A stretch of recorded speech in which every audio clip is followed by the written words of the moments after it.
سب سے بڑا اعتراض جو جوانوں پہ ہوتا ہے، شیعوں پہ ہوتا ہے کہ یا علی مدد کہنا بدعت ہے، اور قرآن سے بتاتے ہیں بدعت ہے۔ جھوٹ مولانا صاحب، جھوٹ۔ یا علی مدد کو کوئی بدعت نہیں کہتا۔ جو بھی اعتراض کرتے ہیں وہ یا علی مدد کو شرک کہتے ہیں۔ کئی جوانوں نے کہا مولانا اس کا کوئی جواب نہیں دے رہا۔ میں نے کہا سمپل سا جواب ہے، تم قرآن سے باہر نکلو، قرآن میں اللہ نے جواب دیا ہوا ہے، ایاک نعبد و ایاک نستعین۔ یہاں پہ وہابی شیعوں سے بڑا کھیلتے ہیں، بیچارے جوان پریشان ہو جاتے ہیں۔ پریشان تو ہونا ہی چاہیے مولانا صاحب، پریشان تو ہونا ہی چاہیے کہ جب اپنے عقیدے اس کتاب اللہ سے جس کو مولا رسول خدا نے غدیر خم کے موقع پر دیا تھا اور کہا تھا کہ اس کو مضبوطی سے تھامے رکھنا، جب عقیدہ اس کے خلاف ہوگا، عقیدہ اس قرآن کے خلاف ہوگا تو پریشان تو ہونا ہی چاہیے۔ اللہ ان کو توحید سکھا بھی دے اگر وہ آپ کے شر سے محفوظ رہیں، ان کو محمد والے محمد کی توحید سمجھ بھی آ جائے اگر وہ واقعتاً آپ کے شر سے محفوظ رہیں۔ سمپل شبہ ہے جس کا جواب نہیں دے دیتے۔ پھر ڈاکٹر کے پاس نہ جاؤ، بیمار ہو جاؤ، ایاک نستعین۔ کھانا چاہیے، ایاک نستعین۔ پانی چاہیے، ایاک نستعین۔ کسی کے پاس نہ جاؤ، ترجمہ اگر یہ کرو۔ مولانا صاحب اپنی طرف سے جھوٹ گڑھتے ہیں، اپنے طرف سے جھوٹا ترجمہ کرتے ہیں اور پھر خود ہی اس کی تشریح بیان کرتے ہیں۔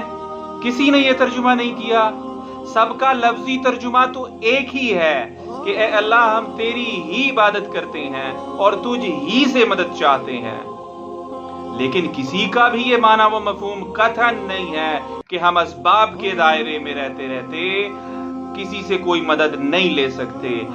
دیوبندی ہوں، بریلوی ہوں، اہل الحدیث ہوں، اہل تشیع ہوں، کسی کا بھی معنی و مفہوم اس کا یہ نہیں ہے جو آپ کر رہے ہیں، جھوٹ کر رہے ہیں اور خود ہی پھر اس جھوٹ کی تشریح بیان کر رہے ہیں۔ معنی و مفہوم سب کے نزدیک یہ ہے کہ اسباب سے ماورا غائب میں ہم مدد کے لیے کسی کو نہیں پکار سکتے، کیونکہ تجھ ہی سے مدد مانگتا ہوں۔ تو ہر عقل مند بندے کے ذہن میں سوال ہوگا، اے خدا کس چیز میں، کس چیز میں؟ یہ تو ممکن نہیں ہے کہ میں ہر شے میں تجھ سے مدد مانگوں۔ اب سارے کپڑے میں خود پہنوں گا، سفر پہ جانا گاڑی کی مدد لوں گا۔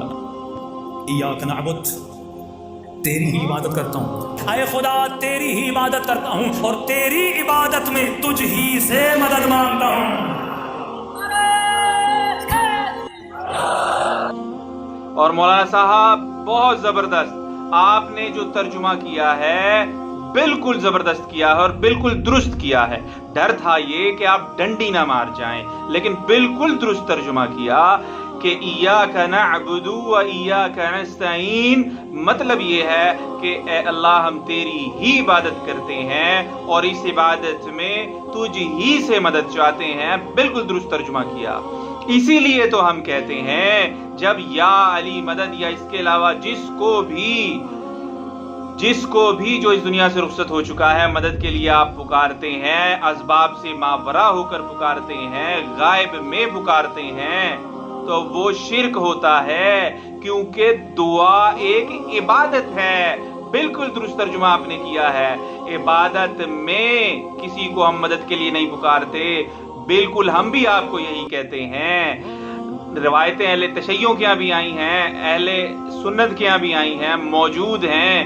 الدعاء هو العبادہ، دعا ایک عبادت ہے۔ اہل تشیع کے یہاں ایک اور امام باقر علیہ السلام سے آئی ہے، ہی عبادت الکبریٰ، دعا بہت بڑی عبادت ہے۔ اسی لیے ہم کہتے ہیں دعا ایک عبادت ہے اور اس عبادت میں کسی کو شریک نہیں کیا جا سکتا، اس عبادت میں کسی اور سے مدد طلب نہیں کی جا سکتی۔ کاش کہ آپ لوگ محمد وآل محمد کی توحید بیان کرتے، کاش کہ آپ لوگ وہ بیان کرتے جو محمد وآل محمد اپنی زندگی میں بیان کرتے رہے ہیں۔ کیا لگتا ہے آپ لوگوں کو کہ محمد وآل محمد جب ان کی تفسیر کرتے تھے، چاہے یہ سورہ الفاتحہ ہو یا سورہ النمل ہو یا دیگر جہاں جہاں توحید پر مبنی آیات آئی ہوئی ہیں، جب وہ ان کی تفسیر کرتے تھے تو وہ کیا کہتے تھے؟ مثال کے طور پر اگر سورہ جو ہے وہ یونس میں آیا ہے کہ وَإِذَا مَسَّ الْإِنسَانُ ضُرٌّ دَعَانَا، کہ جب انسان کو کوئی تکلیف پہنچتی ہے تو وہ ہمیں پکارتا ہے لِجَنبِهِ أَوْ قَاعِدًا اور قائمًا بیٹھے بھی لیٹے بھی کھڑے بھی وہ ہمیں پکارتا ہے۔ جب محمد وآل محمد علیہ السلام اس کی تفسیر کرتے ہوں گے تو آپ کو کیا لگتا ہے؟ وہ یہ کہتے ہوں گے کہ جب بھی انسان کو کوئی تکلیف پہنچتی ہے تو وہ ہمیں مدد کے لیے پکارتا ہے؟ قطعاً نہیں۔ وہ یہی تفسیر کرتے تھے کہ جب بھی انسان کو کوئی تکلیف پہنچتی ہے تو وہ اللہ سے مدد طلب کرتا ہے، کیونکہ محمد وآل محمد بھی اللہ سے مدد طلب کرتے تھے اپنی مصیبت پریشانی اور مشکل کی گھڑی میں، کیونکہ یہ عبادت ہے اور عبادت میں وہ کسی اور سے مدد طلب نہیں کر سکتے تھے۔ آپ لوگوں نے محمد وآل محمد کی توحید کا جنازہ نکال دیا، محمد وآل محمد کی تعلیمات کا جنازہ نکال دیا چند دنیاوی منفیت کے عوض۔ سجدے ہو رہے ہیں، گھوڑے کے آگے جھکا جا رہا ہے، علم کے آگے جھکا جا رہا ہے، روزوں پہ قبروں پہ سجدے ہو رہے ہیں۔ کیا کوئی مائل کا لال شیعہ عالم ایسا ہے جو یہ بتا سکے کہ محمد وآل محمد نے اپنی زندگی میں، اپنی حیات طیبہ میں کبھی کسی کو اپنے آگے سجدہ کرنے کی اجازت دی ہو؟ قطعاً نہیں، کبھی نہیں دی اور نہ کبھی کروائی۔